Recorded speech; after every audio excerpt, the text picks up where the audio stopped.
Comedy present मुन्ना सावंत। तोहके दिलवा में ऐसे अड़सा लेहनी हम हो, तोहके दिलवा में ऐसे अड़सा लेहनी हमसे पत्थरिया गुर्दा नाराज हो गई। आज तो एकदम जौहर लागत तारू हो। आव चाट के मर जा। का रे साला हरामी, बोल रे साला दोगला।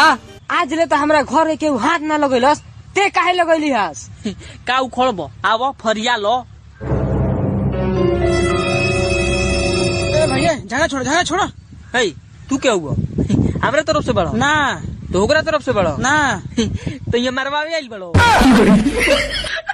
हमार गर्लफ्रेंड बोल रहा है कि धीरे धीरे से मेरी जिंदगी में आना। हम इतना धीरे धीरे गेली कि हमरा जाते जाते और दूगो बच्चे हो गली के माई। अरे उसार पागल है का रे?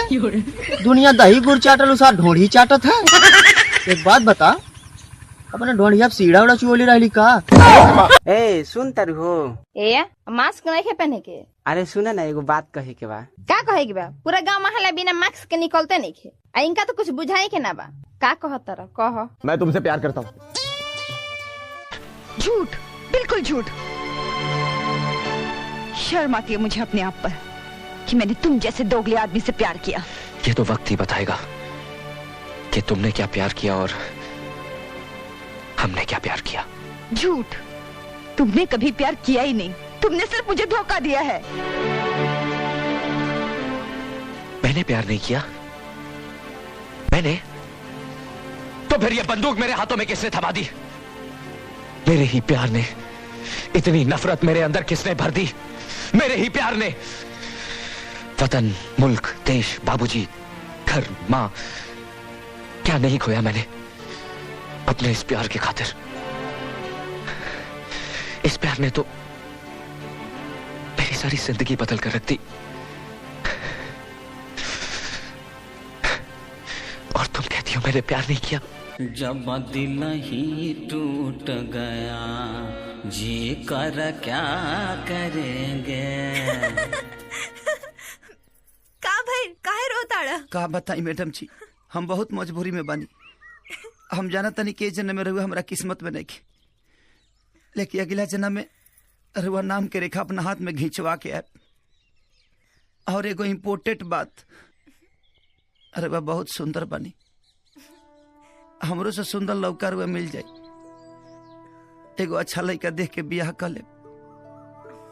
और त्रिभुवना ठीक नहीं खे रहुआ खाती, वो भैंसा लोटबा। का भाई काहे दुखी होता नहीं मैडम जी? हमके पता बा कि रउआ हमरा से प्यार करे लगल बानी। अरे ना ना, ऐसन बात नहीं खे। तो जे भी बाड़ा, जैसन भी बाड़ा, ना जाने का है तोरा साथे बात करे में हमरा बहुत अच्छा लागत रहे। पर अब तो तोहर शादी हो जाई तो तू अब तो हमरा मिले ना आई बा, बस यही से। ऐसे कैसे ना मिले? अरे वो जब भी बुलाए हम घप देना चले। चल झूठा, तो शादी के बाद हमरा से मिलबा कि अपना मेहरारू से? मेहरारू तो मजबूरी होली, लेकिन रउआ तो हमार पसंद है ना। अच्छा, अब बस बहुत हो गई। अब घरे जा जल्दी, ना तब पता चली कि दूल्हा के बगैर ही बारात चल गई। जी मैडम जी, एगो हमार आखिरी इच्छा पूरा कथी तनी हग दीना का? हाँ, हाँ हीरो हीरोइन फिल्मिया में अलग होके से पहले हगे लालो ना, और सही रहुआ हक दीना। अच्छा हक चाहिए?